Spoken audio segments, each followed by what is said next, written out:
Right. 27 March 2021. And today, as usual, on every Saturday, I'm coming back with a further description on our projects, the Gambakwe housing projects, which we introduced starting last week. And I am very, very grateful that a lot of people have responded, and we've started to see a number of people joining the project.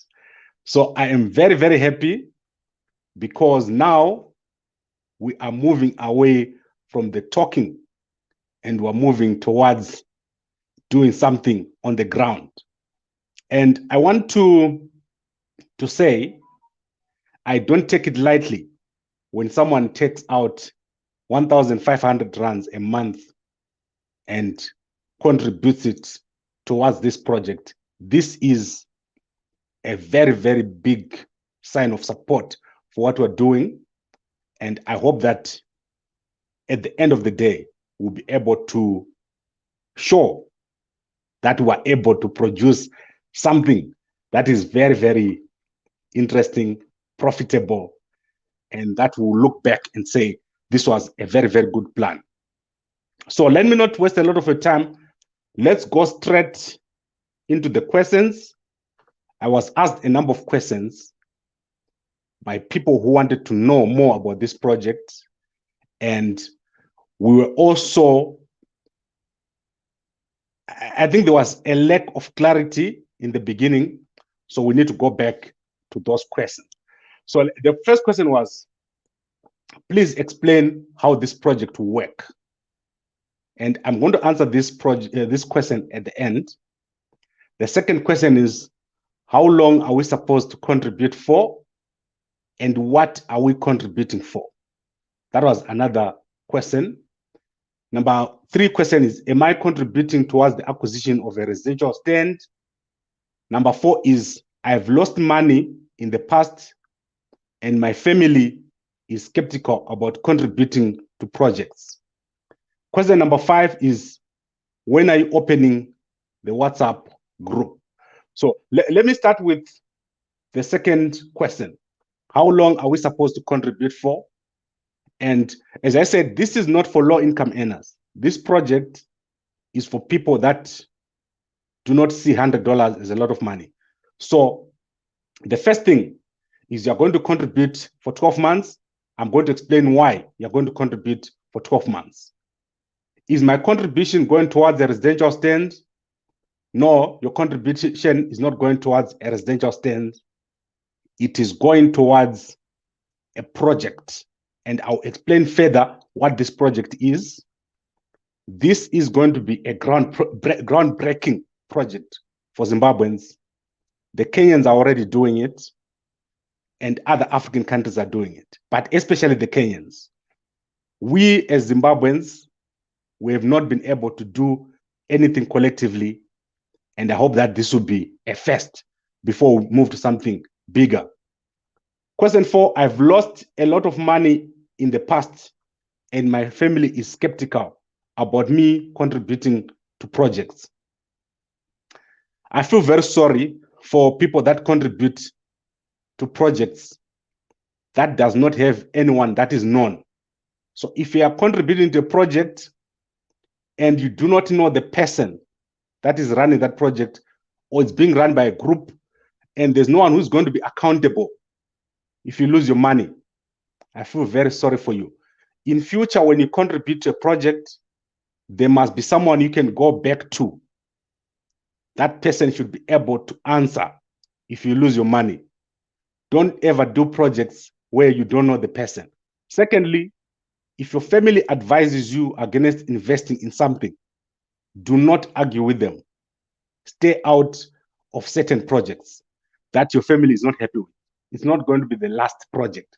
So I think that answers the questions.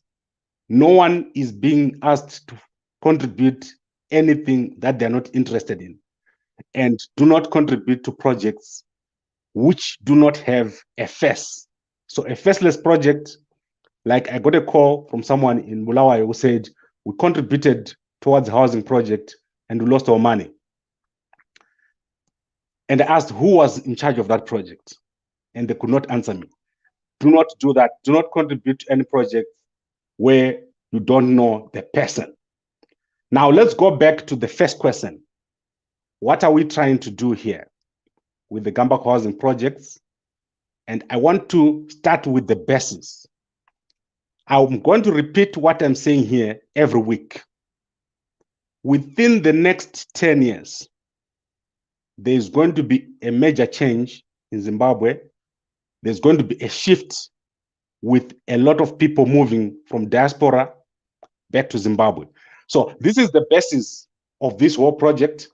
And if you don't have enough time to wait through this whole broadcast, you can go to gambako.com.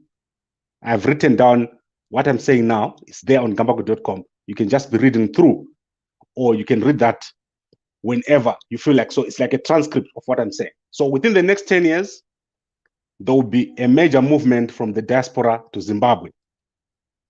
And there will be a lot of opportunities. The environment in Zimbabwe is changing, and it's going to change.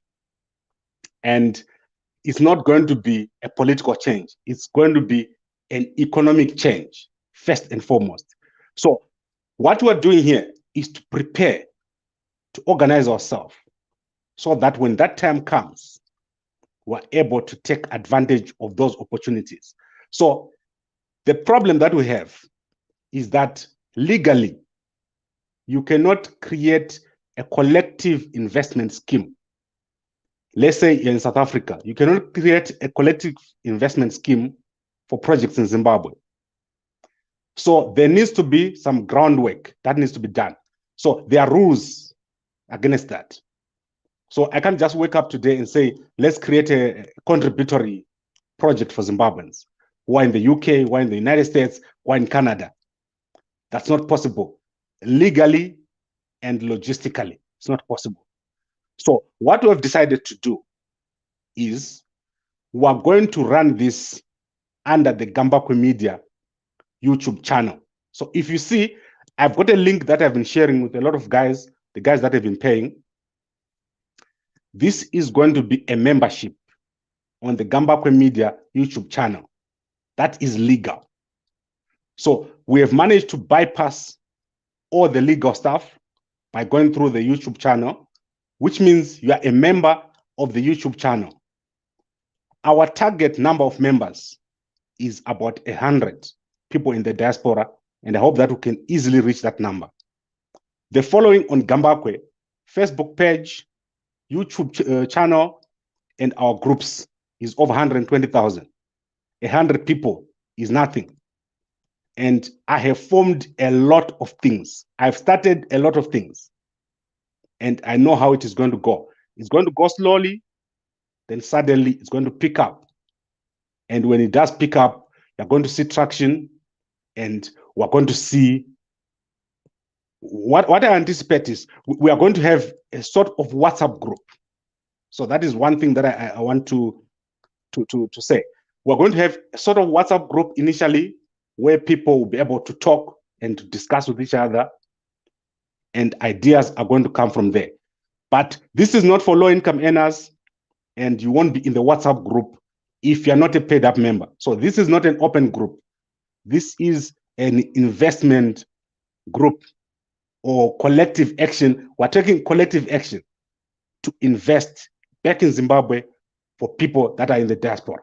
So now let me go to the questions without digressing too much. I want to look at the opportunities, right? We said that in the future, there's going to be opportunities. So besides having a house in Zimbabwe, we also want people to be able to invest back in Zimbabwe. So if we collect ourselves into a group, we become a community. But are we just a community? Or we are those people that are also investing in Zimbabwe? So what we envisage here is we're firstly going to have the project to build houses, but together we're going to start developing some form of investment capability or an investment group.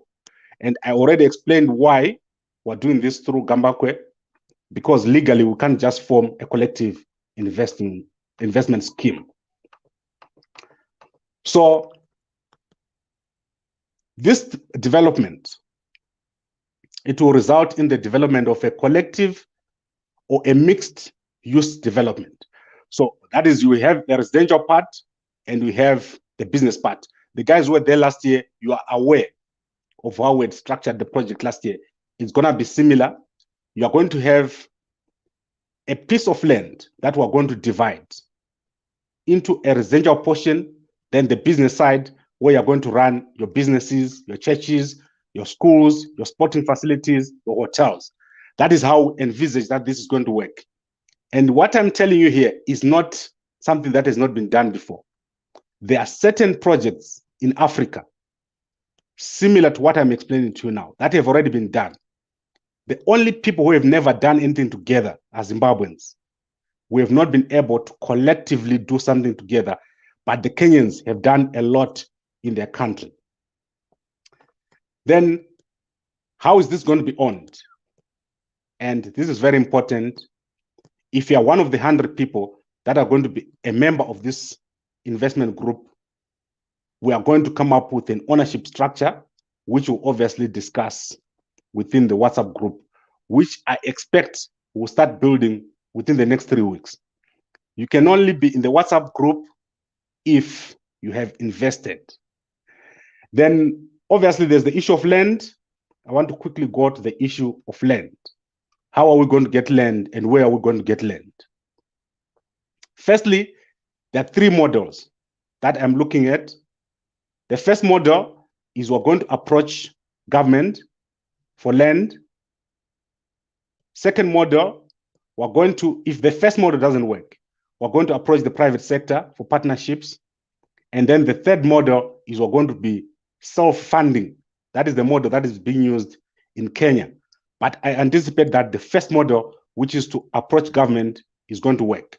Because in Zimbabwe, there's really not much you can do if you do not work with the government. So we already have people sending out communication, trying to see if this is going to work out. But if that doesn't work out, we've got the ability to approach private sector players and also to fund ourselves. So I think this has been explained. I'm expecting the first 6 months to be a bit slow. This is a long-term project. I'm looking at this being a successful project in 10 years' time. Guys, if you do not start doing something now, when other countries start coming or other nationalities start coming to Zimbabwe, you are going to lose out. And I want to go back to the opportunities that I was talking about. There are going to be opportunities in the financial services sector. There are going to be opportunities in construction, real estate, manufacturing, and if you look at things like renewable energy, Zimbabwe has lost out many, many years. Nothing has been happening in Zimbabwe. Things are going to start happening. And a politician is not going to be able to do it. This is going to be done by the private sector. You've got so many people in the diaspora, Zimbabweans, very, very smart people. We have never been able to take the intelligence that we have as Zimbabweans and turn it into something that we can be proud of. We have always had individual products. I've had guys who called me from countries like Canada, the UK. They're doing something together. There's a group of architects in the United Kingdom that called me. There's a group that is in Canada that called me. But they've never been able to do anything together. The reason being, people don't trust each other. Secondly, Zimbabweans like to talk. But the moment we say, put money on the table, no one is willing. Thirdly, there's been so much fraud. People have been stealing from each other. People have been sending money to Zimbabwe, projects are not coming up. People have been collecting money, the money is not been getting where it's supposed to get. So we need to solve those problems. And I think this is the best way to do it. But I'm not saying this is the only way. All I'm saying is this is how I think we can solve this problem from the Gambako side. There'll be other ideas, there'll be other people. But for now, this is what I think we can do. And $100 for a high income earner is not a lot of money. Now, let us go to the comments. I want to go through each and every comment that we have here. And as I said, if you do not have time, go to the Zimbabwe YouTube channel, website, and look at this very post. I've written everything that I'm saying here on the post. So you don't have to watch these comments that I'm going to read now if you are busy or you're doing something else. Right, let me look at Qinisekile Hlongwane. Wena sikhathele ngamanga akho nokudlelana ezanu towards election period. Ungumthengisi and uyasetshenziswa nje. Right, Qinisekile, if you are for politics all the time, you are going to lose out. I just want to make it clear to guys here. I have been with each and every political party in Zimbabwe. I've spent time with Chamisa's people, Mnangagwa's people, Mugabe's people, Mjuru's people. I know them and I know their teams. There is nothing that is going to happen from those people, from politicians. Politicians are there for political reasons, for legal reasons, for the environment, but they're not going to change your life. If you think a politician is going to change Zimbabwe and make you a success, take it from me now. Most of the guys that are in those political parties, they do not even have a car, especially the opposition parties. They do not even have a job. Don't look for a solution from a politician. We as the people in the diaspora, we are part of the solution. So that is for you, Qinisekile Hlongwane. And now I want to go to William Lol. Is it only for the people outside or even for those in Zimbabwe? Unfortunately, this is only for people in the diaspora. It's for high income earners. It's not for a low income earner. So this project, initially, the amount we're trying to raise is 1 million rands. That is the project fee that we're trying to raise. And it's going to be raised through the YouTube channel. You click the link that I'm going to put on the website. I'm also going to put the link on WhatsApp. If I WhatsApp you, the amount that you contribute is 1,500 rands per month for 12 months. It's a project fee, it's a membership fee, after which we're going to establish a diaspora investment group where you're going to have a shareholding. So going forward, all the investments that we do together, the 100 people that we're going to have, after raising 1.2 million, because YouTube collects 30% of everything that we collect. Those people are going to be part of that investment group. So it unfortunately won't have anyone from Zimbabwe because you're unable to pay. If you're in Zimbabwe, you won't even be able to click this link because Zimbabwe is under sanctions. So remember, guys, what I'm always saying to you. Sanctions are damaging to our country. And this is one of the examples. If you're in Zimbabwe, if you click that link, you can't pay. And that is one of the issues that needs to be solved. Right, Fadzanai Chinomona, it's rubbish, Matt. I guess that is your opinion. And I encourage people like Fadzanai, do not be involved in things that you do not understand or you do not like. Leave it to those people that want to be involved. You see, from Sunday to Friday, I talk about news. But today, I'm talking about investment. Because everything else, it will take us nowhere. We've been doing this for years. So if you think it's rubbish, leave it. All urban areas, that's Brian Chifamba, all urban areas in Zimbabwe are political battlegrounds where home seekers are always victims. We have seen housing schemes getting demolished or rather built in rural areas than in those towns and cities. Okay, I think you understand now what I'm saying, that this is not just for housing, it's a community that we're envisaging, and then there's a business portion. So if you want to build a house, it's fine. But a house is basically useless if you do not have a business to go with it. Imagine when you come from a diaspora, will you go to Zimbabwe and look for a job? It's almost impossible. You have to take those opportunities that I'm talking about, which is in the manufacturing sector, the construction, real estate, financial services, renewable energy. That is where you need to go. You cannot be an employee and your house won't help you. Untold Stories, the TV here in SA, yes, but not in Zimbabwe. It's not it's my opinion, not everybody, right? Untold Stories. Next week, I am going to bring you a young Zimbabwean woman. She has started her farm in Limpopo, and I'm going to show you what investment looks like if you're doing it at an individual level.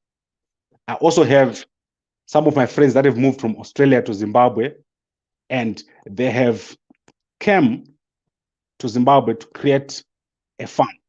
And I want to show you what has happened with that. So do not think there's one way of doing this thing. There are many, many ways.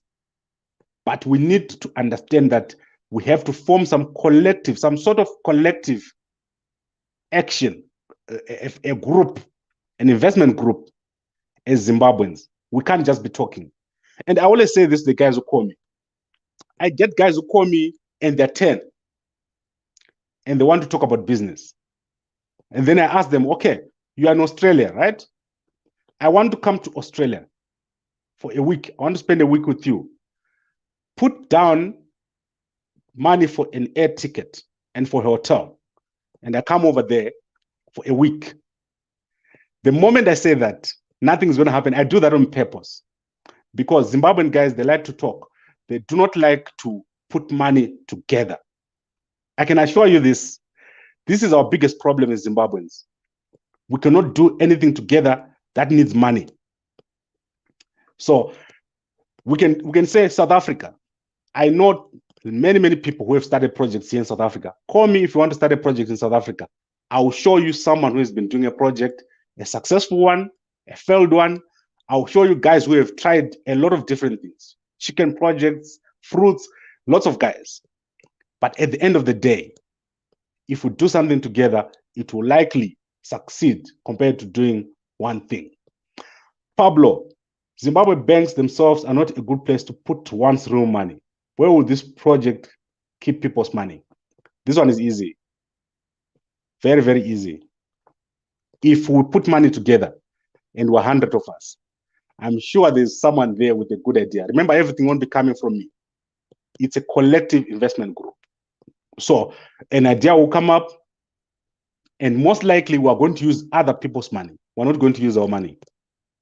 My thinking is that at some point, we'll have to approach financial institutions in Zimbabwe and use their money and use the fact that we're people who can pay installments to cover the costs of whatever has been built. For example, let's say we approach Old Mutual as an example. And we say, we've got a piece of land here. We want to construct a block of flats. And it costs, let's say, $40 million to construct the block of flats. They construct the block of flats and we pay installments. The 100 of us can easily do that because we've got the ability to organize ourselves and to pay the installment. So it won't be our money going in there. And if you approach the government and there's 100 of you, you're most likely to be listened to than if one or two people approach the government. So there's a lot we can do as a group. Let's go to Bulls Removal, another Magaya scheme. But I like people like you. Be careful. If someone is promising you something, be careful. But also be careful of doing nothing. Do you think the 300 Kenyan guys who came together to build blocks of flats, they would have done anything if they've always been thinking about being defrauded? And do you think I'll put my name on something so that I can ruin my image by stealing, what, 1,500 a month? I don't think so. Then Edson, may I have your number, please? Right, I'm gonna give you my number, Edson, and this is for everybody who is here.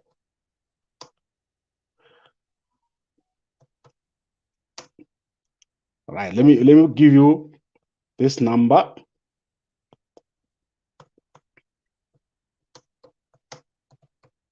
So that's my number there. You can WhatsApp me on that number. Right, so that's my number. Let's go to the next one. Is that project crowdfunding? I don't think we can call this crowdfunding. Right. Let me explain to you what has been happening in other countries. There's a concept of an expat that is going out of your country. And then there's obviously the concept of repatriating, going back to your country. How do you go back, Abel? How are you going to go back to Zimbabwe? And the question I'm asking you today, I asked it at the Zimbabwe embassy in 2015. We were trying to set up this very same thing. And Walter Mzembe had come from Zimbabwe at the Zimbabwean embassy. So I was one of the people who was presenting there. And one of the first questions I asked people is, how are you going to go back to Zimbabwe? When we left Zimbabwe, we knew that we were going to go to South Africa, to UK, to Canada. But how are you going to become a Zimbabwean again? When you die, your children, are they going to stay in Canada? If things become well in Zimbabwe, how are you going to go there? Are you going to quit your job in United Kingdom, in America, to go back to Zimbabwe? The question is, most people do not know. So you need assistance. Normally what happens is the government comes up with some form of project or some form of program to assist people that are coming back. But in the case of Zimbabwe, there's so much disorder. If you go to Zimbabwe right now, Harare is a mess. There's no difference between high density and low density. You can come from Boredo and right next to it, there is some sort of squatter camp that is developing. And there's no industrial side and business side.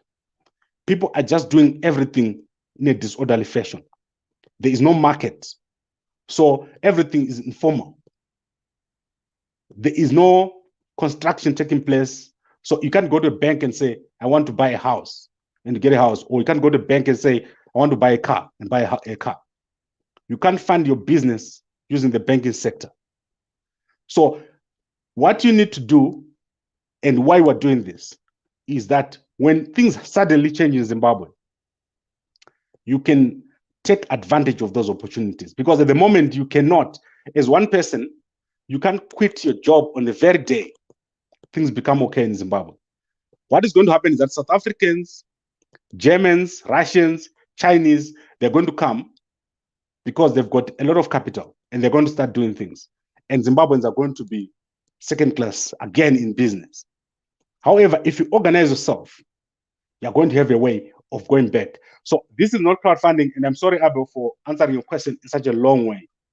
The simple fact is that we need an investment group of Zimbabweans in the diaspora. And Nigerians have it, Kenyans have it, especially the Kenyans. The Kenyans are so exciting. The way the Kenyans have done this. I know them, the guys in Kenya, and I'm going to ask them one day to come here and we have a chat. Where will this project keep people's money? As I said to you, we are not going to be collecting people's money. The money that we're raising now is for the initial project fee. So that if you want to go to Harare and communicate with the government people, we've got something to use. If you want to pay fees here and there for something to use, everything will be open and transparent. But the money that you are going to be paying for the first 12 months is not contributing towards a residential stand. You are contributing to a membership. So I think that is clear. How many people have joined so far? We're going to start doing reporting after 6 months because we started last week. You can imagine if I started doing reporting now, it will not make sense. But I expect you, Mike, to join. 1,500 is not enough even for a movie for my whole family. Just one day of going to the movies. Right, Mawere part 2. I don't know what Mawere is collecting for, but I've heard about it. You can go and check with Mawere what he's doing, but I don't think it's the same thing that we're going to do. Josephat Nyoni, trying to steal people's money. I like guys like you. You should not put your money if you're not confident. So, guys, let me repeat this again. Don't put your money if you're not confident. Don't lose your money. I've never lost money on anything. Take this from me. I've never lost money on anything. I've never contributed to any project where I lost money. And this should be a warning. If a guy like Josephat is telling you you're going to lose your money, do not put your money there. Listen very, very carefully to the person that is talking to you, whether they are making sense or not. And remember, myself, I don't stay in Zimbabwe, but I do have property in Zimbabwe. So this is not about collecting people's money. We need a collective investment group for Zimbabweans in the diaspora. And this is not the only way to do it. If this doesn't work and you're in Canada or in the United Kingdom, find guys that you know and do it with them. As I said to you, I get so many people calling me with such ideas. Ndumiso Gumbo, how much to pay? We are going to be paying 1,500 rands a month, which is about $100 a month for 12 months as part of the membership. You will get the link if you WhatsApp me, or you get it on this story on gambako.com. Untold stories, I like the story. Lord Balish, you don't want to say much. Mercy Soko, why should you be trusted with people's money? Lots of similar negative stories coming out of Zimbabwe. Don't trust me. Trust what I'm explaining to you now. And if it's not making sense to you, do not contribute to it. So you have to understand, this is not for everybody. This is for people that have wanted to do this and they do not know how to do it. There are so many people. As I said to you, on Gambako, with 140,000 people, all our platforms. This is going to be for 100 people. So it's not for everybody. Which town do you intend to start this project? Definitely Harare. Patience. Nemanye per aku Gambako, I don't trust you. Don't trust me, Patience. You do not know me. You have never seen me. You see me only on YouTube and Facebook. You have never, you see, I've been running Gambako Media since 2013, but you've never seen me. So remember this. So if you do not share the same values as me, do not be part of it. And we can't all, see, our journeys in life, they're like this. You got a journey, I've got my journey. If you do not think that I've got the same values as you, do not do anything with me. And there are already people who trusted in me enough to start this process. Those are the kind of people that I'm looking for. Right, I want to go to, this sounds like a one-way ticket. No money can come out of Zimbabwe unless one is a top ZANU-PF member. Please don't compare Zimbabwe with other progressive African countries. Right, I want to go back to what I just said. There's going to be a major change in Zimbabwe within the next 10 years. And you can either benefit from it or not, but it's going to happen.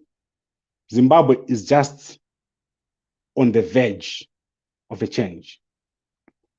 And it's going to happen unexpectedly, suddenly. You're going to wake up one morning and things are going to have changed.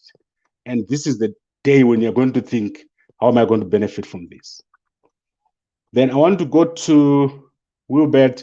I'm not going to tell you how much is invested. As I said, reporting will start after 6 months. And then, well, I think I can't continue repeating these questions.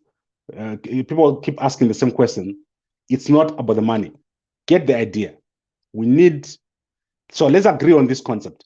We need a diaspora investment group organized in the diaspora. And how it is organized is we need people who are high income earners to come together and start sharing ideas. That concept cannot change. No matter how much we talk, it won't change. Right? Is Gambako Media a legally registered entity in Zimbabwe? Particularly, as I said to you, I think Sigmund, I explained this in the beginning. This is what I said. We cannot legally register a collective investment scheme. And I want to keep going back here. What you're doing here is you're joining a membership in a community. That's how legal this is. After this, we're going to legally register a diaspora investment group in Zimbabwe, which members are going to have a share in. But at the moment, what we're doing is we're doing the groundwork. Imagine you go to the government and you say, we've got people in the diaspora who want to invest in Zimbabwe. Then they ask you, how much have you managed to raise? And you say nothing. We want serious people. Imagine all the guys who are here were asking me questions.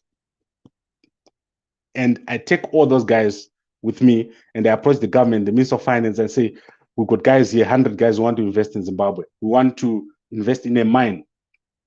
Or we approach a bank in Zimbabwe. We must show some seriousness.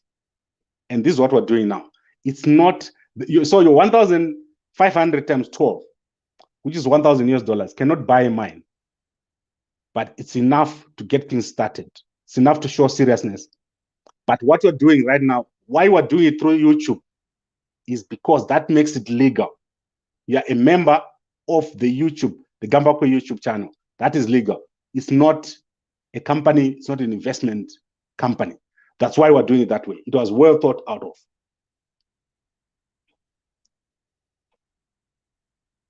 Right. Isaac, that's an intelligent question.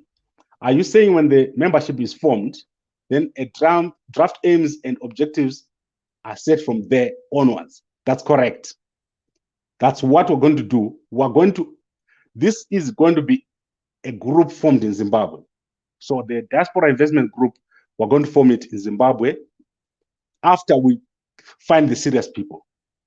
I want to explain to you what happened last year, and I'm sorry for the guys who have heard this story before. We had 480 people last year, and then no one had paid money. It became a problem because everyone wanted to say something, and it became confusion. This person wanted to do it this way, and we couldn't make decisions. Now we've decided how we're going to proceed, and it's going to be a definite approach. There's going to be a clear business focus, not a communal project. Right. One-on-one is saying you are passing up a lot of money. I need an explanation of what we're passing up.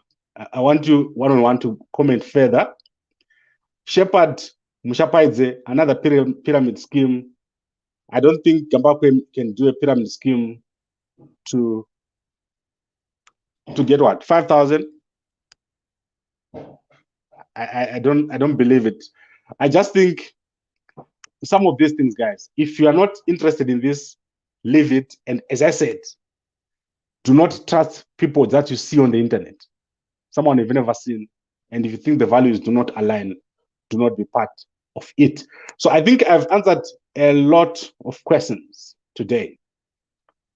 You need to stop excluding African Americans from your diaspora affairs. Well, I do not think I can manage dealing with people that have never been in Zimbabwe, and our objectives are certainly very, very different. Right, Massimas, is this a cooperative? No, it's not a cooperative. It's an investment group for diaspora Zimbabweans. So I think this is the last question that I'm going to answer. Guys, there's a link that I'm going to put on this article on gambako.com. You can go there if you want to join, but there is no pressure at all. As I said to you, I have started a lot of things. I started Gambako Media in 2013. So this platform on YouTube, on Facebook, I have gone through a lot of situations. I know exactly how this is going to turn out. We are doing a very difficult thing here. Changing the way our whole community in the diaspora is. So we are going to have very, very few people. So out of the 290 people here, the 90-10 rule is going to apply. Only about 10 to 20 people are going to be interested in this. The next week we're going to come, we're going to have more people. This will take at least a year before we start having something solid on the ground. I know this because I've been through all this before. I've been down this road before. So I expect, obviously, a lot of questions, but when we start reporting, if we start showing money in the bank, we're going to obviously convince a lot more people. And as people see more transparency from what we're doing, there's going to be much more interest in what we're doing. But it's not an easy thing that we're doing. It's a very, very difficult thing. I also want to go to the issue of government. In a country like Zimbabwe, there's not much you can do, or there's very little that you can do without working with the government. So you are going to see a lot of talk about us approaching government, especially for the issue of land. I believe that if we approach the government as diaspora in a very smart way, in a very serious way, we'll be able to get land in areas that we can develop in a mixed use kind of way. And as I said, if you go to LinkedIn and type a Zimbabwean name, so type Moyo, type Sibanda, type anything you like, type Clever, you will see directors, you will see CEOs, financial officers, doctors. Zimbabweans are very, very smart. But where we've been missing it is we cannot come together to create something that we can point back and say, you know, our country was like this, but then we've managed to do this. And as I said, go to the Kenyans. These guys, they can make you proud, and they're not Kenyan. They know how to develop things in their own country. We should be able to do that so that one day when you need to go back to Zimbabwe, you will be able to go there and retire comfortably. Because I just looked today at the profit for Stanbic Bank. They made $1 billion in Zimbabwe. Profit. They're a South African bank. How many people here have ever seen $1 billion in Zimbabwe? These South African companies, Standard Chartered, Standard Bank, Absa, Investec, they can't be more stupid than us that they go to Zimbabwe and we're here. Then they go to Zimbabwe again and they invest there, the platinum mines there. They are investing in Zimbabwe. How much platinum is coming out of Zimbabwe going into South Africa? How much gold? How much diamonds? So there is a lot that you can do. But we just don't think that way. As Zimbabweans, we think in a very different kind of way. Whereas the investment that we need to do is small compared to the output that we can get in Zimbabwe. So we need that diaspora cooperation that will allow us to invest back in Zimbabwe and make sure that we own a portion of the world, the vast world that is there in Zimbabwe. Look at the tourism sector in Zimbabwe. It's dead.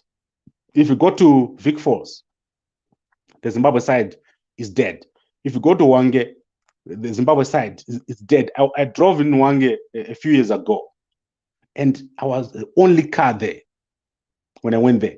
I went to Matopos. You cannot believe that Matopos is such a dead place. And then I went to Mtare. There was nothing there, nothing happening. There's not even a place to do a braai in Mtare. I went to some falls in Vumba, and I was the only person there. The whole economy of Zimbabwe is not functional. Not because of the government. The government cannot do everything. There is a portion that we, as the private people or the private players, need to play. And this is what I'm trying to say here. Let's come together, try to gather something. Group ourselves, only 100 people. The Kenyans have done it with 300 people in the housing project, and they don't even have a business component. If we can gather ourselves as 100 people, 100 serious people, we can make a very big impact in Zimbabwe. Right, Carrington, I'm gonna read your comments. All those people you're talking about have their countries backing. Of course, they're going to back you. If you go to Mnangagwa today and you tell him we've gathered 100 people and we've got 100 rand, 1 million rands, right? You can't go to Mnangagwa and say we're here, just back us. We need to be serious. And this is where we've been lacking. We've lacked seriousness, and we need to be very, very serious about this. Right, Marcy, I'm going to continue with your question next week about confidence in your country. And I want to tell you guys that I get emotional calls. People are very emotional about loving Zimbabwe, about having a house, but don't think there's someone who's going to solve it for you. Don't think the government of Zimbabwe is going to just wake up one day and come to the UK or go to the United States and say, we're going to back you. We have to go to them. It's us here in the diaspora who are going to have to do it. Right, Charlie Marvin Kumunjoma. I think you're on the wrong group right now, because remember, there's Gambako News. There's a reason why we produce news. In fact, we got people who work at Gambako Media. So when you see a story that is written on our website, it's not me who writes it. At one point, we had 30 people on Gambako Media working there. So let's learn to separate things, guys. Politics, news, and then projects. Those are two different things or three different things. And as I said, if we don't put the money on the table, there's really not much we can talk. We can talk a lot, but won't be able to do anything. Right, I think I've talked for 46 minutes. I'm like a preacher now, guys. When I started out, my videos were 5 minutes. And I really enjoy talking to people. I enjoy talking to everybody. And I really feel that we've got a lot that we can do. Evaristo, thank you very much for joining. And as I'm saying, guys, like, I can't do this by myself, but we've got these platforms that, you know, technology has made everything easy. When I started out here at Gambako Media, it was really hard. I had to drive every weekend to meet people. And now I'm having to, we can do this online. Thanks very much, Simba. Thank you very much. And I think, guys, let's do this.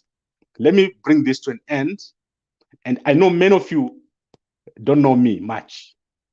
I run a media company, but I'm a professional just like you. I've got an MBL. I've worked here in South Africa, Europe, United States.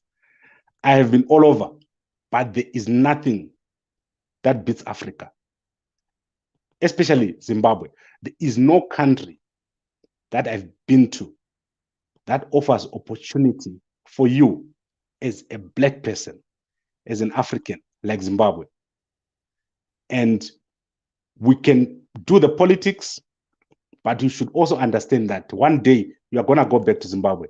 And I've been saying to people that you are going to go back on your feet, or you're going to go back in a box. But still, you're going to go back to Zimbabwe. Try to go back on your own terms. Go back to your own country on your own terms. Make that place work. Do not follow the blind politics without understanding economics. And most of you saw the video of Museveni that we posted yesterday. He said the problem in Zimbabwe is that the government there does not understand the role of the private sector. But we are the private sector there. Me and you, we are the only people that care about Zimbabwe. Every other person does not. So with all those vast resources, we can make this thing work. And this is what we're trying to do here. Right, so guys, I've talked enough. We'll be back next week. We always do this on every Saturday. And as I said, we're going to start opening WhatsApp groups. When we get about 20 people, open a WhatsApp group. And then as time goes on, we start reporting. And then eventually when our group reaches 100, we're going to stop doing these public videos. We're going to take this private, so that only people who are members can see what we're doing. Right. Thank you very much for watching. And I really enjoy talking to you. And I hope that we'll be back again next week. As I said, we've got a young lady from Zimbabwe who's got a farm. She just bought the farm now. I want us to talk to her, and we want to see how she's doing the investment here in South Africa and how we can also emulate what she's doing over there in Zimbabwe. Thank you very much for watching, and good night to everyone.